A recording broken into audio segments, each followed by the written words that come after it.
Hello students, welcome to all of you in the next video of grammar। आज इस video lecture में मैं आप लोगों को वर्ब्स की फॉर्म के बारे में बताऊंगा। वर्ब्स जो होता है वर्ब की फॉर्म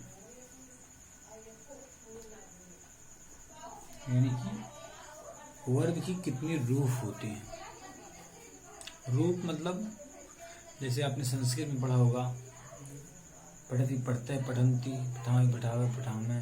तो जो वर्ब का रूप होता है अंग्रेजी में वो 5 होता है।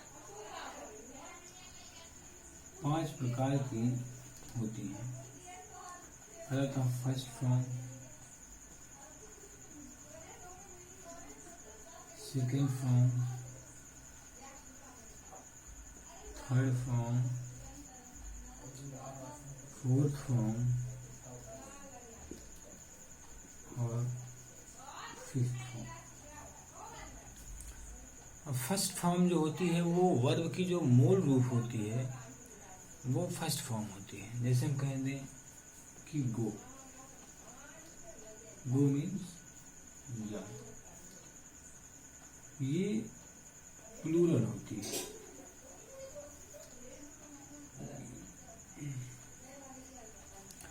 प्लूरल क्यों होती है? क्योंकि ये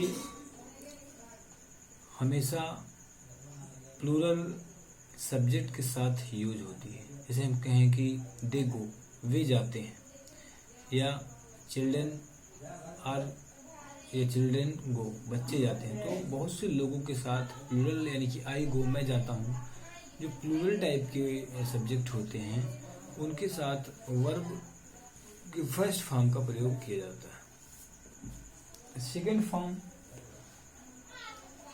वेंट, गया।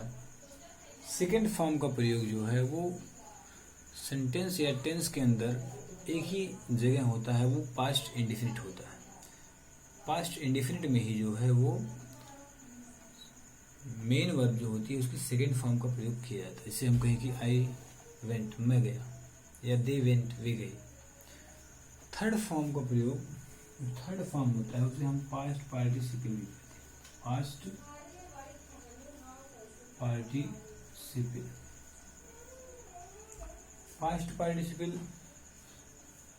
मेन वर्ब के थर्ड फॉर्म को कहते हैं। जैसे हम कहें कि गॉन, जैसे हम कहें कि दे हैव गॉन।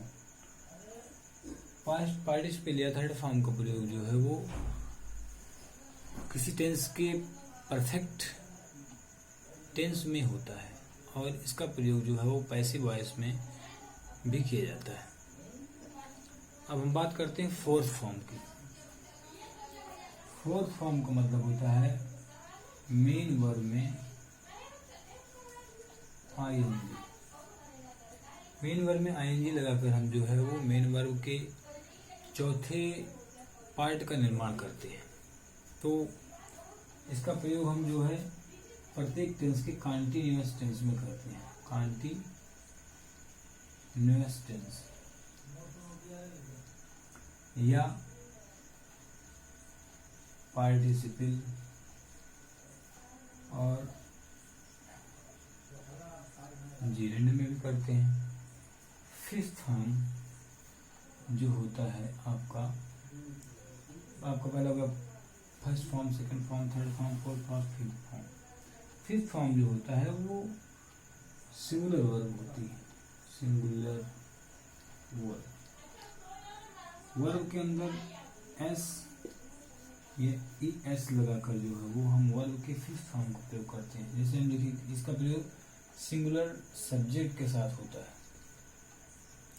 जो आपका सिंगुलर सब्जेक्ट होता है उसके साथ हम वर्ब के फिफ्थ फॉर्म का प्रयोग करते हैं। जैसे हम कहते हैं कि ही गोज, वह जाता है। तो इस प्रकार से आप देख रहे हैं कि जो है वो मेन वर्ब जो होती है वो अंग्रेजी में वो 5 टाइप की होती हैं। फर्स्ट, सेकेंड, थर्ड, फोर्थ और फिफ्थ। अब कुछ वर्ब्स हैं जिनके बारे में आपको देखना है कि वो कैसे जो है वो उनका फर्स्ट फॉर्म, सेकेंड फॉर्म और थर्ड फॉर्म बनता है। अक्सर जो है परीक्षाओं में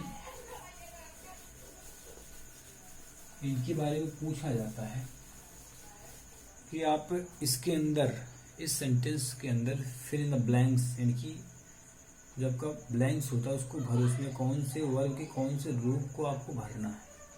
तो आपको पहले देखना है कि कैसे किसी क्रिया के फर्स्ट, सेकंड, थर्ड फॉर्म का निर्माण करते हैं। जैसे कुछ ऐसी क्रियाएं होती है जिसके अंत में आप डी या ई डी जोड़कर सेकंड फॉर्म और थर्ड फॉर्म का प्रयोग करते हैं। जैसे हम कहें कि प्ले, इसमें आप क्या जोड़ेंगे, ई डी, प्लेड हो गया। थर्ड फॉर्म क्या करेंगे, प्लेड हो गया।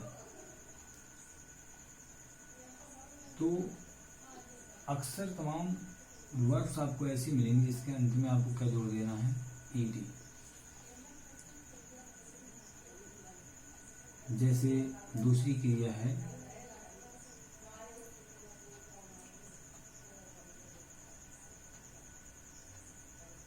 एब्यूज, एब्यूज्ड, एब्यूज्ड, इसमें आपने क्या जोड़ा है, सिर्फ डी जोड़ा है। तो कुछ क्रियाएं ऐसी हैं जिनके अंत में आप डी या ई डी जोड़ देते हैं। वो क्रिया, उन क्रियाओं का आपको जो है वो सेकेंड फॉर्म और थर्ड फॉर्म मिल जाता है। फर्स्ट फॉर्म का निर्माण, फर्स्ट फॉर्म तो आपको मूल रूप मिली होती है, फोर्थ फॉर्म में आप मूल रूप में एन जी जोड़ देते हैं और फिफ्थ फॉर्म में आप ई एस ए एस जोड़ देते हैं। और कुछ क्रियाएं आपको ऐसी भी मिलेंगी जिनका फर्स्ट, सेकेंड, थर्ड फॉर्म एक ही होता है। जैसे हम कहते हैं हिट, सेकेंड फॉर्म भी हिट, थर्ड फॉर्म भी हिट। हम कहें कि cut, cut, cut, set, set, set, या हम कहें कि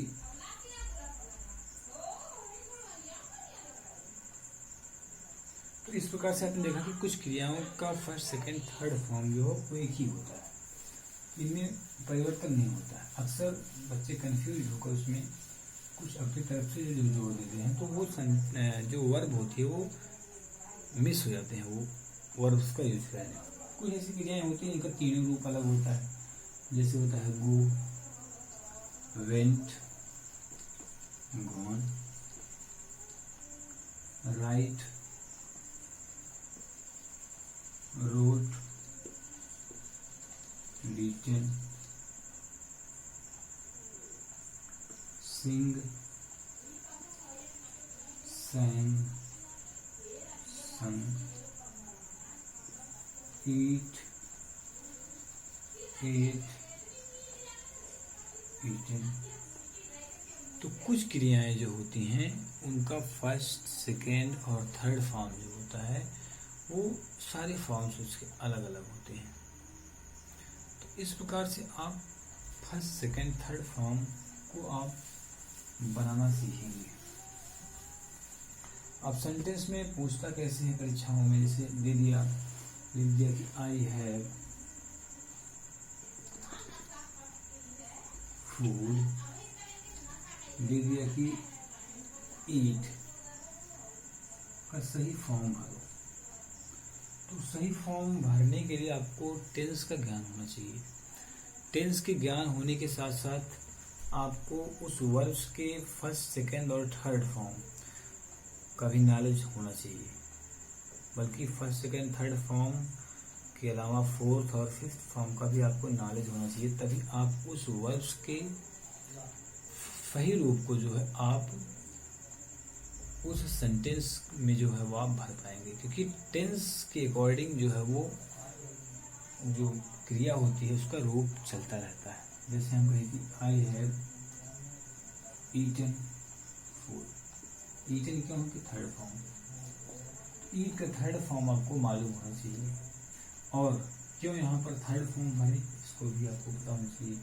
क्योंकि प्रेजेंट परफेक्ट या कोई भी परफेक्ट टेंस हो उसके सहायक क्रिया के साथ जो है वो मुख्य क्रिया का थर्ड फॉर्म फिलअप करते हैं।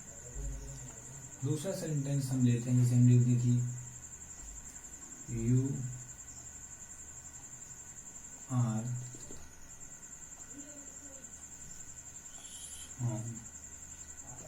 यहाँ दे दिया आपको सिंह। तो आप क्या करेंगे, आप देखेंगे कि सिंह यू आर में आप क्या भरेंगे, ये किसी कोई टेंस बन गया। कोई टेंस बनाने के लिए आप क्या करेंगे, इसके क्योंकि मुख्य क्रिया का जो रूप होता है वो ये बताता है कि कौन सी क्रिया जो है वो किस समय में की गई, और समय का मतलब होता है टेंस, और टेंस का मतलब होता है हिंदी में काल। तो मुख्य क्रिया किस समय में घटित हो रही है उसी को हम टेंस कहते हैं। अब कोई टेंस हमें बनाना होता है तो हम लिख दिए कि you are singing a song. ऐसा करने से आपको क्या मिला, आपको मिला कि प्रेजेंट कंटीन्यूअस टेंस जो है ये बन रहा है। तो कोई जब सेंटेंस या कोई सेंटेंस किसी टेंस का है तो वो चाहे जो भी आप लगाएं, चाहे जो भी मुख्य क्रिया का चाहे जो भी फॉर्म लगाएं, अगर वो कोई टेंस का निर्माण कर ले रही है तो ये जरूरी नहीं कि अगला क्या सोच रहा है। तो आपका एक सेंटेंस अगर निर्मित हो रहा है, क्रिएट हो रहा है, तो वो आपका वो सही माना जाएगा। तो इस प्रकार से आपने देखा कैसे जो है वो वर्ब्स के फॉर्म को जो है हम भरते हैं। जैसे हमने दे दिया कि राम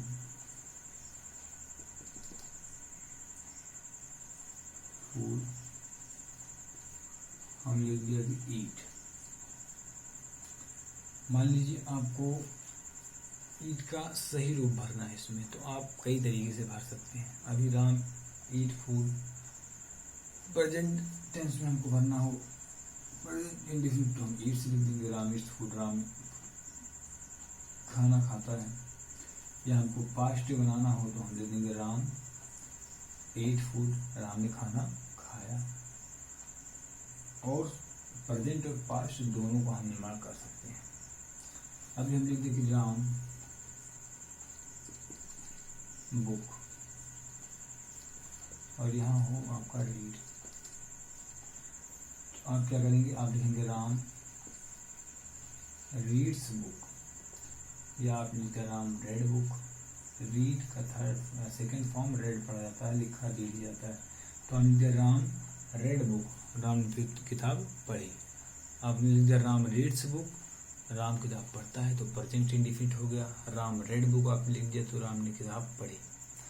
तो इस प्रकार से आपको सेंटेंस बनाने के लिए आपको मुख्य क्रिया के पांचों रूपों के बारे में पता होना चाहिए, और